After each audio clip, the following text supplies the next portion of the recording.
put PJ in the fourth quarter because he knows the 2-minute and the rally stuff. Obviously better than Cam because of his experience, but just a poor day all around. So I think we as a team came in having a great week, feeling like we were going to be very confident and locked in, and they overwhelmed us at times. Yeah, I'm not making any changes or anything like that right now.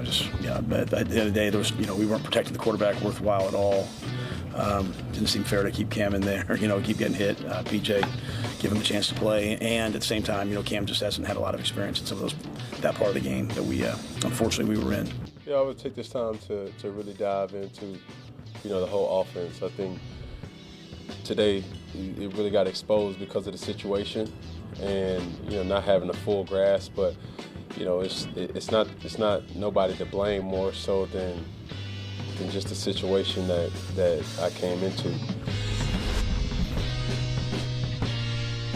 I'm not quite sure how Cam Newton was trying to make a point there. I mean, look, bottom line is some days you're going to get your butt kicked, and the hype train was real. Even after a loss last week at home, the hype train got stronger and stronger, and a lot of people bought into it, and Cam Newton had looked good, and there had been an excitement level, and they're selling a bunch of tickets in Carolina. Well, that may change after yesterday. 5 for 21, 92 yards, 2 picks, a passer rating of 5.8, not 58, 5.8. He also had 3 carries for 5 yards, and he did have a touchdown.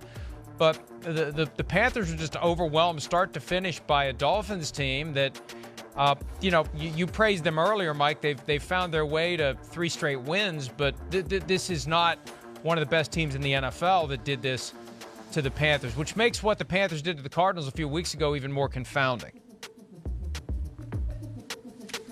So, now Cam hasn't been there long. I get that, so I understand that. And as I said a couple of weeks ago when we had the whole line back and everybody was excited, I was excited when he was going to start. When he was first back, didn't start that game, but had the rushing touchdown and the whole line back thing. I was excited for it.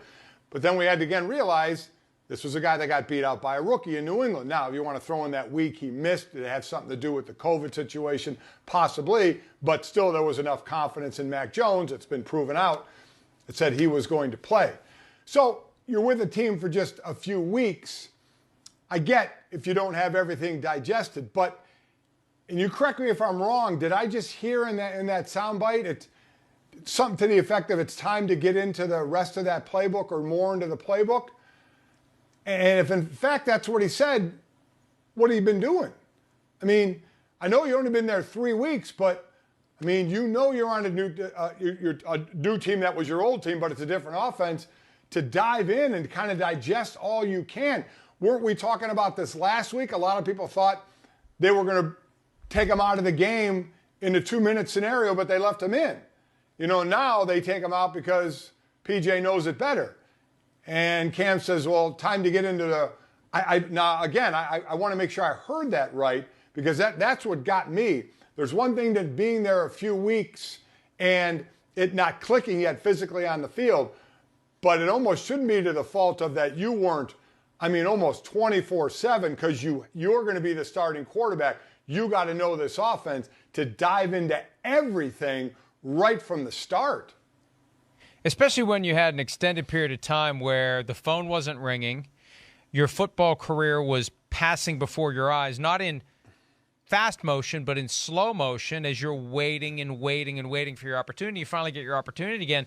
You would think that a guy would be all in. And I said this after the game against the Cardinals. The challenge is not just teaching Cam Newton the Joe Brady offense. It's having Joe Brady incorporate the Cam Newton offense and focus on aspects of the broader playbook that will work. And this idea that when it gets down to the 2-minute drill, P.J. Walker is better suited. I'd still take Cam Newton in those situations.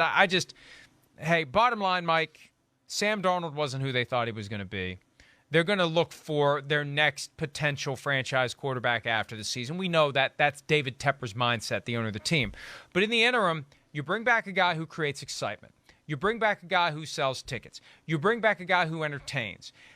Ultimately, this is an entertainment product. That's what it is. So you want people to be excited and engaged and spending into December when, teams otherwise fall off the map and fans don't care anymore. They're going to care about the Panthers. Even after yesterday's loss, they're going to care about the Panthers into December. People are going to be showing up and spending their money and spending their time and spending their attention on the Panthers. But if it continues like it did yesterday, they're going to find something else by the middle of December to pay attention to. Oh, listen, I agree. And I'm right there in line of waiting to see what Cam was going to do. And I don't think my expectation, and I don't know how many had it of, he's going to come back and just light it up from start number one.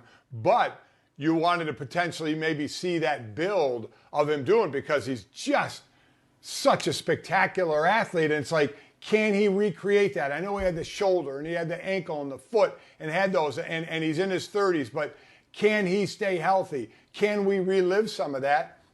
Unfortunately, this was some of the bad.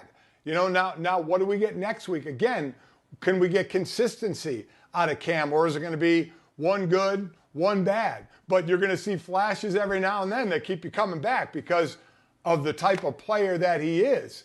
But, I mean, at the end of the day, there's got to be wins attached to it as well. Because it's not just the Cam Newton show. It's Cam Newton as part of the Carolina Panthers. And listen, Christian McCaffrey only had, 35 rushing yards in this one. Didn't have a lot nothing big out of the backfield as well. And as I said when he went out, and I did the game when he went out and got hurt earlier in the season against Houston, this offense is completely different. I don't care who the quarterback is if you don't have that guy getting it done at the running back position. So he can get doing his thing, and Cam, boy, those two can get some kind of connection. There could be some hope for this offense, but it's got to get attached to wins, or like you said, people are going to lose interest. McCaffrey was spotted in a walking boot after the game, so that's an injury that we clearly will monitor as the Panthers go into their bye. Hi, I'm Mike Tirico, and thanks for watching. Make sure to hit subscribe for the latest news and highlights from NBC Sports.